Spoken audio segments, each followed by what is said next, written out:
of life to the point where it's what it is. Like there's no other way. I'm going to be hip hop until the day I go into the ground.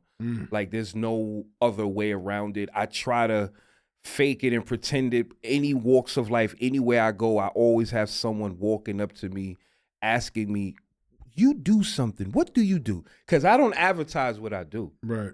You know what I mean? But I always get that, well, what is it that you do? Like, I feel like you should do something. So I think that is what people see in me. I guess they see my aura, like that good energy, man. Just, I embody this culture. Right. You know what I'm saying? And been a lot, man. Like I have my Biggie stories, my Pac stories. And these rappers are like, these kids look at these rappers as gods. Yo, I've smoked weed and ran with these people. Damn. That people put on a pedestal, like the Pacs, the Biggies, the Charlie Murphy, God bless his soul. Larry Davis, God bless his soul. This Fox from MOP, God bless her. Fred the Godson, God bless his soul. These are all people that had pivotal moments in my life. You know what I'm saying? That curated my life to me being the person that I am today. Word. A lot of moments, man. A lot of heavy shit. Damn, son. Yo, did you ever make something that you knew that was fire, but the world slept on it? Yeah, I did a few joints back in the day. A lot of underground records. I did this record with Mims called Count on This. I knew it was dope at the time. Mims was just coming off of This Is Why I'm Hot. You know what I'm saying? So I did a record with him. It caught fire overseas. It just didn't catch wind over here. You know what I'm saying? But I was compensated well in Switzerland. Nah, and I want to know about what you, like, as far as like your overseas journey. Like, take us to like what made it seem easier with that journey versus over here domestically in the U.S. Well, from my experience, people overseas, particularly in Germany, they are much more open to the authenticity of hip hop. So the rap music we in the States listen to, like your Gunners, the Young Thugs, and they don't listen to none of that shit out there. And that's no disrespect to to mainstream rap, but overseas they embody the culture. Right. They actually celebrate graffiti, breakdancing, b-boying, DJing. Like we just had a hip hop Olympics, like last year? Like, come on, like that right there shows you how much they appreciate the culture. That's why you have artists like Smith & Wesson, Camp Lo, Jurassic 5, the list goes on. These Das Effects, they still perform to this day because there's an audience that wants real music, the music that they grew up to in the 90s. Right. Onyx, all of these guys, they still hieroglyphics. They still, everyone is still active. So that's telling me we're on the right path with what we're doing because that music is standing the test of time. Yeah, I mean, listen, man. I mean, everything had its moments. You know what I'm saying? Each era or each decade within hip hop. You know what I'm saying? The last, 53 years? 50, hip hop is like 51, 52, something like that. Yeah. You know what I'm saying? Yeah. There was always a change, and it wasn't like it lasted forever.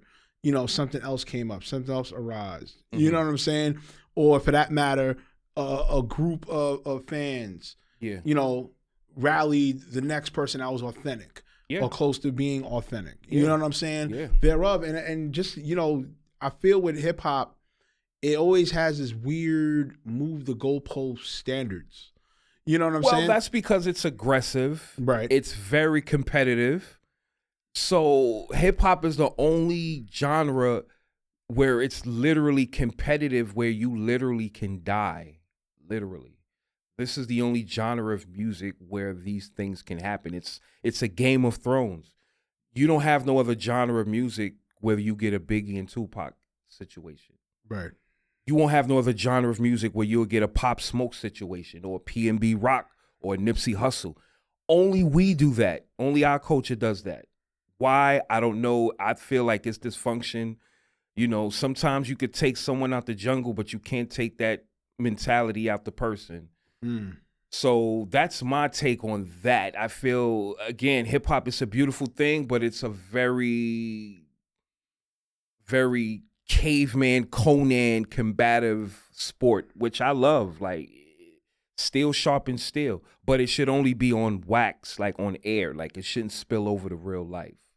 Yeah, should never spill over to real life. Yeah, and that's the thing too. Unfortunately, media played its part of the years of beef and violence. Yeah, you know what I'm saying. Unfortunately, we did get the music, but it carried over way too far. And only if the contributors that were then had the mindsets now. You know what I'm saying? And unfortunately, social media wasn't as pervy to us then as it is to us now. You're right. It wasn't. So these, I guess everything happens for a reason. These are all steps, you know what I mean? Those are things that is a part of our history. Hopefully moving forward, now that we have social media that can bring us all together, it could avoid a lot of bloodshed.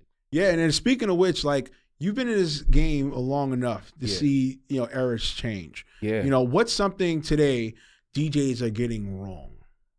Well, for one, they don't actually play their music on their own. They're letting Serato dictate the blend, which record to play. No one is going off of instinct no more. My generation, the Scram Joneses, the DJ Premiers, the DJ Scratch, we go off of impulse and instinct. That's why the music hits the way that it does. Right. It just does. And I guess it's the same thing as, look at the NBA. I hear that they're about to take away the dunk contest. Yeah, it's just about time. It's about time. I mean, we could talk about it's about time. So listen, I make the comparison because the dunk contest is equivalent to how the DJs with the scratching and trend. You know what I'm saying? Like, we want to see that, but the new they don't give it. Like, the new generation don't give a shit about no goddamn dunk contest. That's something that the Jordan, the Dominique Wilkins, that's our era. Yeah. You know what I mean? But, I just had to compare it with the dunk. I feel the fact that they want to do that is insane. Because you got to figure, put it like this, even though, because social media unfortunately plays a huge part in that, right? As far as you seeing people doing every single type of dunk. But then when it comes to the NBA, because the NBA is supposed to be the best athletes in the world. Holy grail of it, yeah. Holy grail of it, the best athletes in the world. But it's not the exact people, the exact superstars. Not entertaining as he once was. You know what I'm saying? Because once again, you had, I don't want to say specialists, but the people that were dunking, they also had something to market off of. If you think about the people that were in the previous dunk contests. Yes. They had something to market off of. Yes. So now, if you're getting the Joe Schmo 7th, 8th off the roster, that there's not that much marketability. It's not exciting. It's not exciting as like, it what do we look were. at? And then they're doing horrible errors. They're slipping. You know what I'm saying? I'm not saying in performance an error is not going to happen, but it's like, dog, just constantly over and over. And then when you did have the ones that were doing it and killing it or whatever, you was jerking them on the scoring. So then now what do you think is going to happen? All right, well, if you're doing that, because even the narrative of blaming LeBron, I'm so sick and tired of hearing that. It's like, I get it in a sense. All right, LeBron's somewhat accountable, but somewhat accountable. But to really put it all on, it's like, stop it. Yo, dude, LeBron can't make these other people jump and do what they're supposed to fucking do. You know what I'm saying? And to spin into that real briefly, like the NBA, this new era, these cats, I don't think they had the same dedication as our Kobe's, our Michael Jordans, our heroes from our yesteryears. You know what I'm saying? Like, this new generation, I don't really see the hunger in it. So I'm not really surprised that they want to take away the dunk competition because everything is just so convenient. A lot of them ain't really have to go out there and get it the way our era ball players got to it. You know what I'm saying? Like, our Tim Duncans, You know what I'm saying? Kevin Garnett's. Chris Vince Webber's. Staples, you know what I'm saying? Vince So Carter's. come on, yo, Vince, come on, yo. Like, it's never gonna be that era. D Brown, it's never gonna dominate. It's never gonna be that era of ball playing again. I feel because the love just isn't there, and a lot of those guys were broke before they became the household names, but they were very phenomenal on their come up. Right. So I guess we're glad that we got the internet and watch 90s basketball. Same with boxing. Oh my! Oh, don't go with me with boxing. Boxing is the new WWE for bro, me. I just watch old boxing from the 80s. If I want to watch boxing, I just watch old school boxing, yo. Yeah, son. For real, man. Rhythm of My Life, man, in stores right now. Yes,